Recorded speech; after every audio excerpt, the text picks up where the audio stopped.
Greetings, I, theWarOwl, greets you, and welcome to the Matchmaking Academy, where you are the star for all the wrong reasons, but don't worry, we're going to figure out what those reasons are. This one's sent in by Cobra Killer, who is a Master Guardian 2 player, that's here. And he said his favorite fish was the Fangtooth.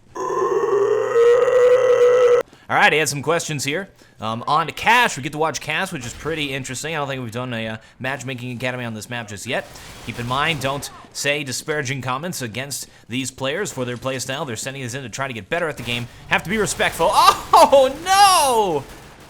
Oh, my, that could have gone much better.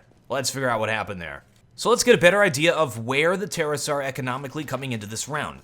Cobra Killer had some specific questions about what to do on eco rounds, and that round was an eco round, so check it out. This is the first round of the half that they're playing on T side, and as we see, we're gonna watch the guy who kills them.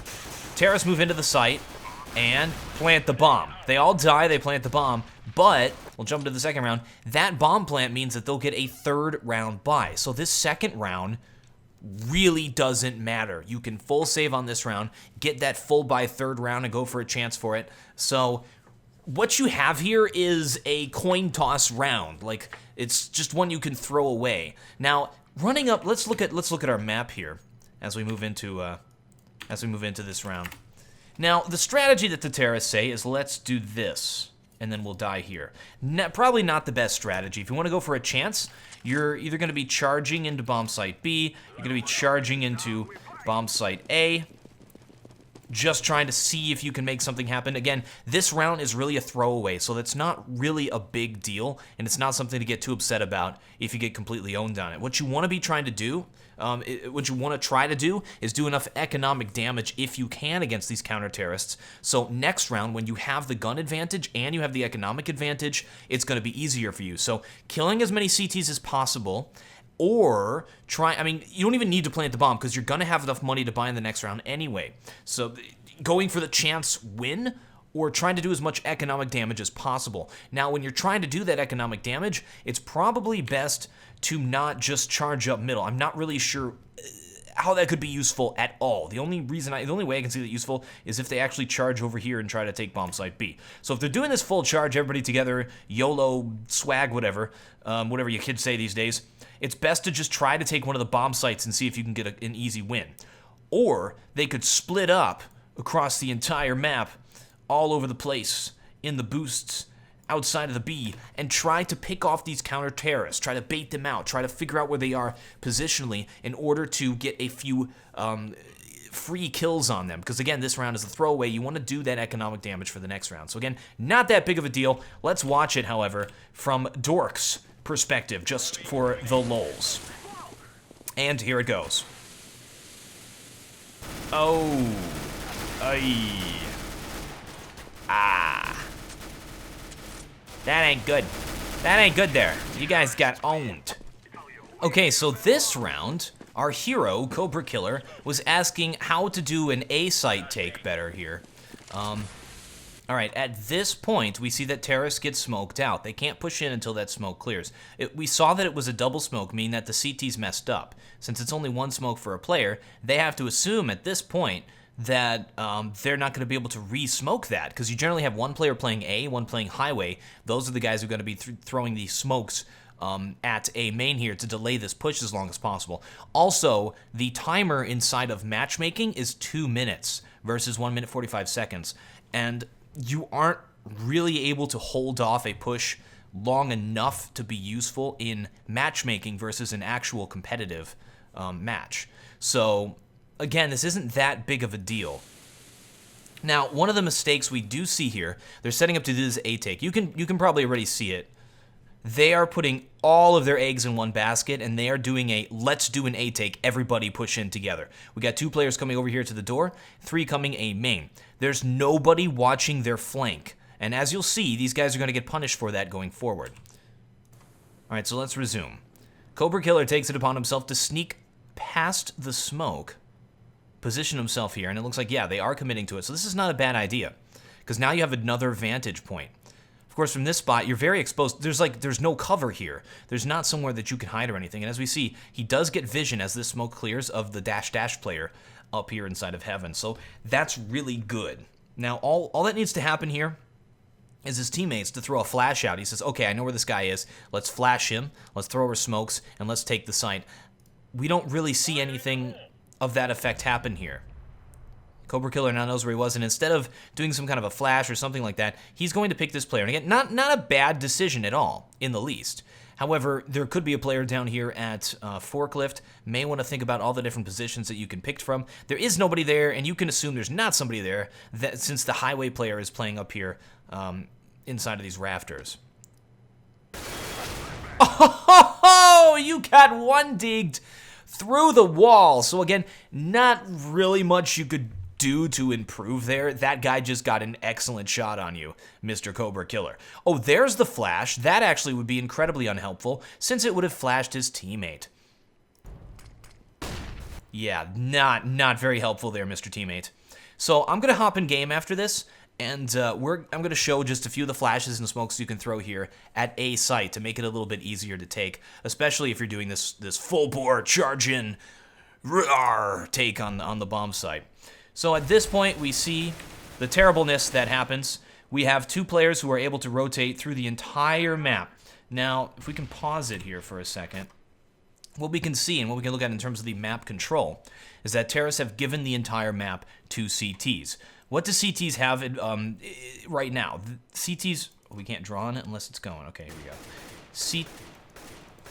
Are you for serious? Here we go. CTs have all of this right now.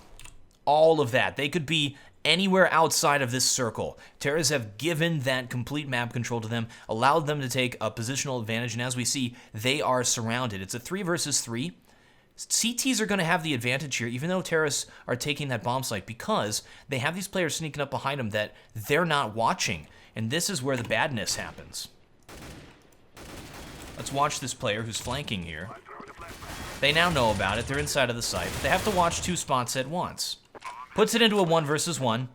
Good situation, but this player is finally able to win it.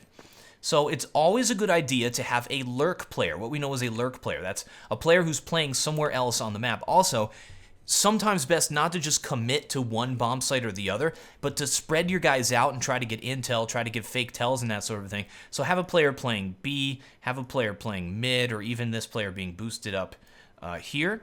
And when you're ready to push into the site, you can rotate these players over to take the site, as well as leave a player behind to try to kill players who are rotating. Again, on a site on cache, it's sometimes a really good idea to take mid control. Then you can come in from 2 different ways. Here, which is kind of one way, and then from the highway as well. It makes it much easier to take that site. All right, so let me hop in game and just show you a little bit about taking A on cache. All right, so this is a site on cache. Now, let's work under the premise that you're just going to be taking it from a main, which is here, and from this door.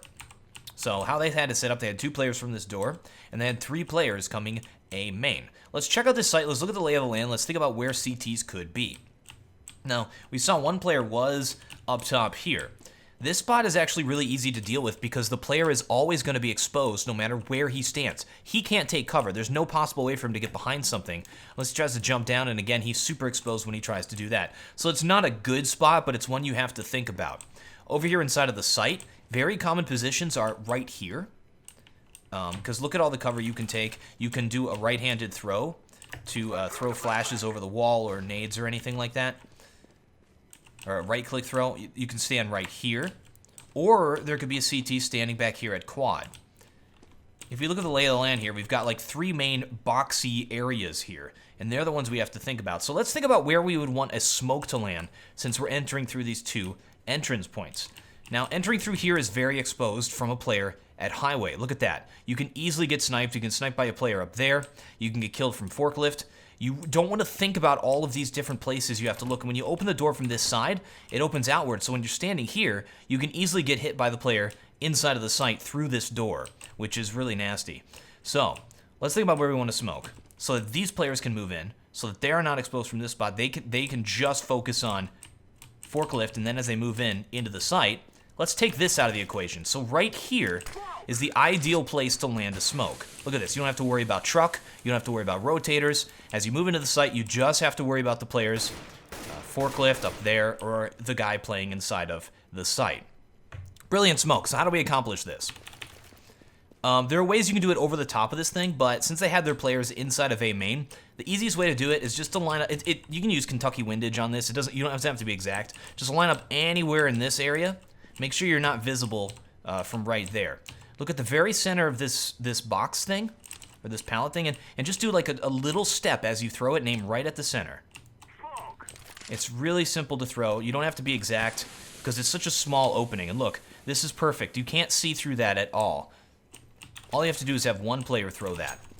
So now that we have the smoke down, now that we can enter this site, we have blocked off. We've sort of made it easy for all of our players to move in at the same time. How do we deal with these players inside of the site? You can see me practicing them right here. Now, again, remember, there should be one player inside of the site. Could be standing here. Could be standing here. Or could be standing back in quad. What do all these spots have in common? They can all be flashed from one position, right here. So we want a flash to land right there without them seeing it. How is that possible? It really isn't, to be honest. I mean, you could just throw a flash like right there. It will hit everybody, but it won't hit the quad guy, but it will hit everybody. It will hit those two spots. But they'll see it coming. They'll be standing right here. They'll see it. They'll go, oh, okay, boom, I avoided the flash. Easy peasy lemon squeezy. Now, notice what I did there. When I see a flash come around the corner, I'm going to turn, and then I'm going to turn back really quickly. So I have my gun out. I'm looking at this spot, let's say. I see the flash. All right, I'm back. What happened? I turn away, and I turn back right away. The best way to flash somebody in a position where you cannot do a pop flash is to throw two. Have a teammate throw one. One flash. While that one's going off, another is thrown. Very close to each other. So when the players are looking this way, getting ready to kill you, they turn away, they turn back, boom, the second flash hits them. Then you can just move into the site. You just have to worry about your shooting. You can plant the bomb without being visible from too many places. And for me, that's just sort of an easy, quick guide on how to take this site. Let's avoid the possibility of a creepy player being up top here. Let's just not worry about that. Yes, it's possible to boost a player up here. You should look at this spot. It does happen in competitive, as we've seen at CSGO. But let's not worry about that just yet. So that's just like a quick, easy rundown on what to do there. Big thanks to Cobra Killer for sending in this demo, for your commitment to getting better at the game. You, sir, are awesome. All right, we learned what not to do. That's no fun. Let's get in OwlVision.